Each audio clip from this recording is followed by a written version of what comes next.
What's up, peeps? Nick Battle, aka Ninos Corner. First off, you like this content that is coming your way, hit that subscribe button, hit that bell, get all my notifications here for this channel. And also, folks, if you're listening to this on the streaming podcast platform, whether it's Spotify, Stitcher, Breaker, Apple Podcasts, Google Play, like, comment, subscribe. Means a ton, helps the channel grow a lot. But today, folks, we're going to do a transfer portal update, and we're going to talk about one specific player out there. A.D. Mitchell from Georgia. He had just hit the transfer portal. Rumors are he is very, very interested in the University of Texas. So, folks, it's A.D. Mitchell, the next to come to the University of Texas from the transfer portal. But first off, folks, let's get to our sponsors. First sponsor, BetUS.com. 125% sign-up bonus using the promo code NinosCorner at BetUS.com. Next one, folks, is going to be Manscaped. Go to Manscaped, 20% off and free worldwide shipping using the promo code NinosCorner at manscaped.com. But folks, let's go ahead and let's talk about our transfer portal update and just about A.D. Mitchell in general. What do we like about A.D. Mitchell, folks? Big framed receiver, 6'4", 190 pounds.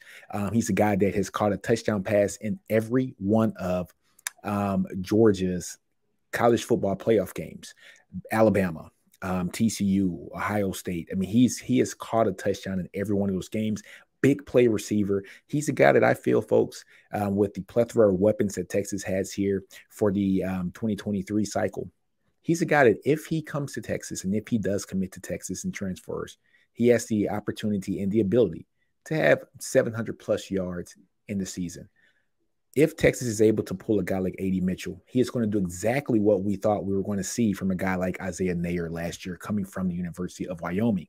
A big-bodied boundary wide receiver who can catch contested balls and open up the field for a guy like Xavier Worthy.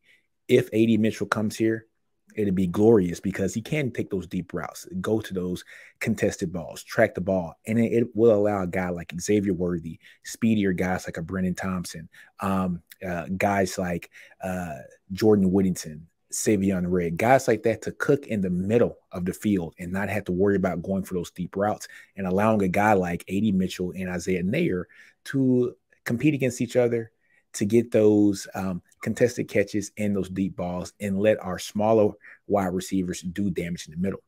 He's a big play receiver. Folks in Georgia do not want to see this guy leave. They hate that he hit the transfer portal. So, folks, this will be a huge pickup if Texas is able to land this guy. He is from Missouri City, Texas, Most City, Texas, folks, right outside of Houston. And look, Texas is home.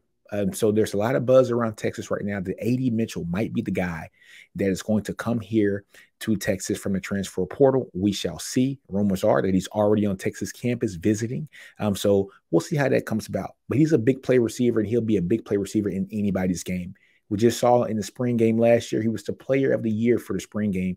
Well, the player of the spring game last year for the University of Georgia. Started as a true freshman, over 400 yards receiving. Has, like I said, caught a touchdown in every college football playoff game here for Georgia. And he's a guy that is slotted to be basically Georgia's #1 wide receiver coming into the 2023 season. So if Texas is able to pick up this guy, they're going to get the #1 wide receiver coming off of a two-time championship winning team in Georgia.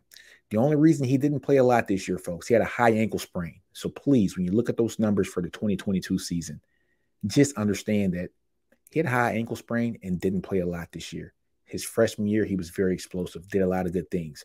High ankle sprain is not that bad, folks, for a guy coming here because we know it's not anything structural with a knee or, an Achilles or anything like that. So we understand that A.D. Mitchell is a big play receiver, big game hunter. It's a guy that Sark needs in his team. He's a body type that he needs in his team.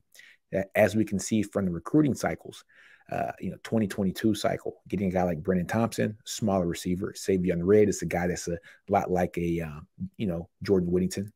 In the 2023 cycle, getting guys like Jonte Cook, a smaller receiver, getting a guy like DeAndre Moore, another smaller receiver, speedy guy as well, and also getting a guy like Ryan Niblett. These guys are on the smaller frame guys.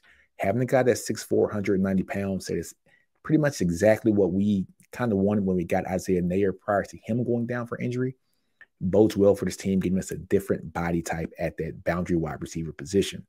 Now, what does this also do for Texas if Texas is able to land A.D. Mitchell? What it does is it allows Isaiah Neyor to basically be able to get healthy and not be rushed to come back like we rushed Troy Amiri back. So this is a great insurance policy. This is a starting caliber guy, not an insurance policy, folks. Let me get that straight. But we have a good problem here in Texas to have two quality, really good, explosive, starting level wide receivers at that boundary position opposite of Xavier Worthy and Jordan Whittington. So, folks, let me know in the comments what you think about a guy like A.D. Mitchell. Would you be excited if he comes to Texas? I know I would. Do you guys want him to come to Texas? And what do you think of his skill, talent, and level? And how would he fit here in Sark's offense? But on that note, folks, man, don't be afraid to fail out, grow your environment, understand your brilliance. And on that note, Ninos Corner out. Horns always up. Hug 'em.